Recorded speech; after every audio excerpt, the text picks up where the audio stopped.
So at the beginning of my career, I always wondered, could I succeed as an introvert, especially when I was working in industries such as investment banking, where all I ever saw were people that were just so out there, so extrovert.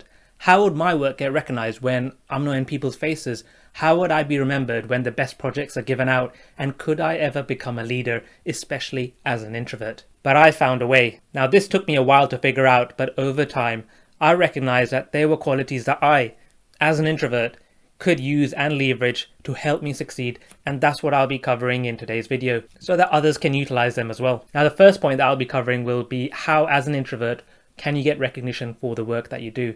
Secondly, I'll be talking about how do you go around getting the best tasks and make sure that your work stands out in your workplace. And lastly, I'm going to be talking about being a leader as an introvert and also what I failed to recognize when I first started my career. So just to be clear, introverts and extroverts were terms coined by the psychologist Carl Jung, who explained the way that people gain their energy. An introvert gains energy from internal sources, whereas an extrovert gains energy from external sources.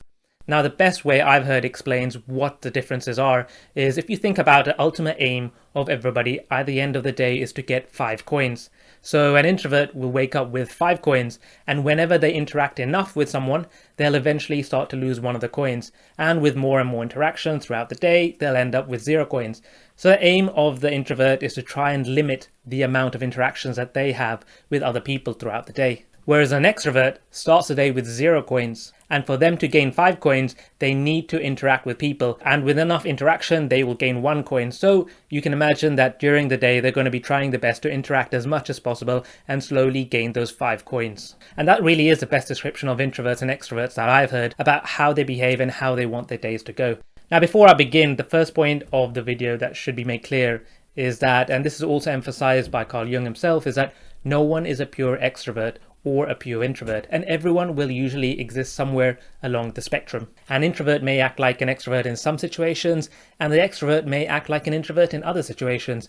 As a result, this video will be relevant for everyone wherever they fit on the spectrum. Now, the main issue I felt as an introvert was that how would my work that I do get recognized? And the recognition of your work is a big part of anyone's job, as that's how your end of year evaluation is decided, your salary is determined, and ultimately promotions are given. Now for extroverts, you're always going to be hearing about what they're up to and what they've done, because they want to get those 5 coins as soon as possible. But as an introvert, it's different.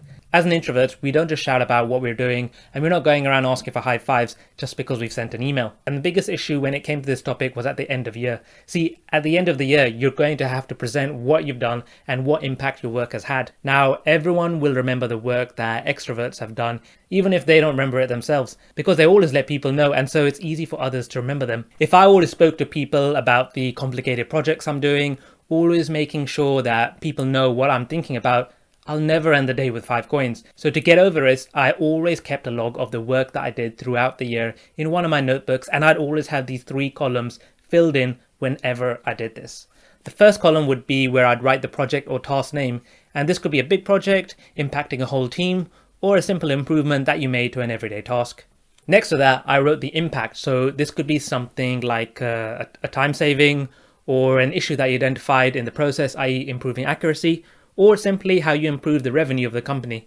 And lastly, this is just as important as the first 2 columns, the stakeholders that were benefiting from my work that I did. The reason why this format is extremely important is because when it comes to the end of the year, often you will have to go and ask people that you worked with for feedback. Now, as an introvert, they might not always remember what you did for them, which might be because you're not always going around shouting in their face or talking to them or reminding them of how great of an asset you are to them. But when it comes to the end of your feedback request, you'll not only now identify who you want feedback from, but you'll be able to prompt their memory on the work that you did for them and the impact it had on their daily jobs. One bonus tip is to send a short email at the end of each project or task. In the email, I recommend mentioning the issue and why it was an issue, what did you do to fix it, and the impact of your fix. Having an email is a great way for you to jog your memory, but also you can just forward the email to your stakeholders that you want feedback from, so you don't even have to have a conversation with them, but they'll know immediately what impact that you have had on their daily job. After I started doing this, no one ever questioned what I did. In fact, it made my manager's job easier. And your manager should be helping you to get the best rating as possible for what you deserve. but it'll be hard for them if they have to extract and jog people's memory a lot of the time in terms of what work you did for other people. This way, people will just agree and remind themselves of how much contribution and impacts that you've made in their daily role at work. If these tips are resonating with you, then make sure you smash that subscribe button to make sure that you're notified of every video that I put out to give yourself a leg up in your career. Now, the second point is about how do you, as an introvert, get the best tasks and projects, because extroverts are always seem to be involved in everything. But as an introvert, one of your best skills that you'll have is your listening skills. So you see, if you go around talking to everyone, you're always going to start losing your coins. So you don't necessarily do that. But in the absence of that behavior, introverts are great listeners. When people are talking, you take a step back, absorb the information and distill it. This allows you to see the bigger picture, allowing you to pinpoint what the biggest issues are. And this is where introverts can succeed. You see, instead of just trying to be involved in everything like an extrovert, introverts should try and pick on where they see the biggest issues, the biggest number of people impacted. And let's just say you even want to be tactical about the work that you do. By listening to what people are saying, you'll understand what's an easy and quick item to resolve. Where extroverts will actually miss these little points from the conversations. So by picking these quick wins, they might be able to be completed in a short space of time, but you will have identified the issue from the other person, and by resolving them, you will have a big impact at work. On this point as well, it's a false narrative that introverts are bad at building relationships.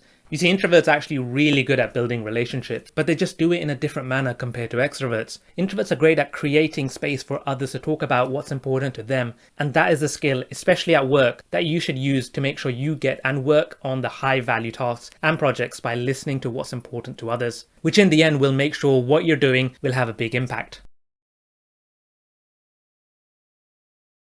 Now, the third point of this video is about leaders. And for a very long time, I thought all leaders have to be extroverts. After all, to get to that level, you have to get on with a lot of people, meet a lot of people every single day and always be interacting with them. But when researching for this video, I came across a lot of world leaders that are on the introvert side of the spectrum. Richard Branson, Elon Musk, and Bill Gates, to name a few, are all introverts. And I'm not surprised at that. I've personally seen introverts be managing directors at investment banks or partners at big four firms. And so when it comes to being a leader, I realized that you get both extroverts and introvert leaders. Now, I don't want anyone who would consider themselves on the introvert side of the spectrum to think that they can't rise to that level, because you can. Of course, the skills you'll be using will be different to what an extrovert would be using. But the reality is, extroverts will have areas that they need to improve on, which introverts will possess already. And likewise, as an introvert, there'll be areas that you'll have to build on, which extroverts already possess. And when you're given feedback on these points, you should never take them as criticism. At the end of the day, you're only as strong as your weakest link. And so everyone should always be improving in areas that they feel they need to work on. However, this should not be at the expense of your core personality. Who you are, how you work best, and what keeps you motivated should always remain there, even when you're on your self-improvement journey. And that's the key point of when it comes to being a leader as an introvert. Your core values and behaviors are needed at work. You offer something just as important to others what extroverts can offer. And that's something which I failed to understand early on in my career. I felt that I had to change when in fact I should have been utilizing my strength as an introvert instead of just ignoring them and trying to develop new skills straight away to change myself into an extrovert.